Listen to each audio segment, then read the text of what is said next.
A tohoto videa!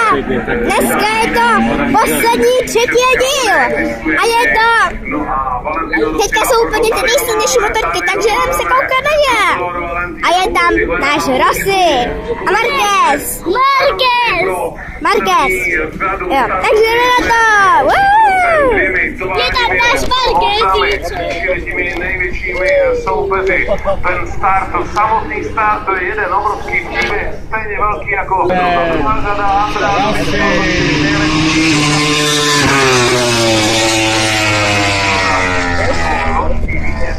úplně promáčené brněnské Grand Prix. Karl Kračkou, britský závodník, zvítězil poprvé ve své kariéře a navázal navíc na dvoulatánské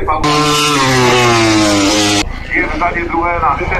pozici. Jorge se stále zžívá z Ducati a uvidíme, jak mu to bude právě v Brně. Třetí řada Maverick Viñales, mladší kolega Valentina Rossiho z tovární týmu Yamaha. Danilo Petrucci vedle Viñalese, no a 9. pozice, čili poslední v řadě číslo 3, Alvaro Bautista. Skvělý výkon kolega Karla Abrahama, jenom ať víte, Karla Abrahama nejstarší modifikaci 10. místo na startu vedle něj Tito Rabat Hondu a úplně poslední 8. řada Sam Lowe, Dua Amelia a na posledním místě Redding. Takže toto je celý startovní grid, který máme v Brně a dívejte se na to, co si ta nebesa s námi letos v Brně v neděli dělají.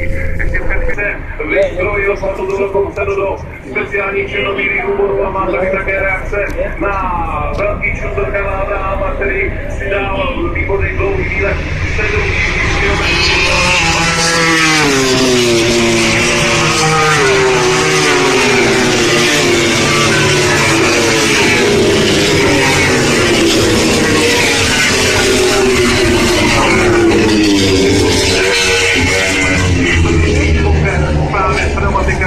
A za malou chvíli 22 kol, 14 hodin už máme parteři vyčtený jako první. Takže čau zase. Tohle je konec, doufám, že se vám líbil. Své brzdy a pneumatiky. Ahoj. Normální okamžik nás dělí od startu.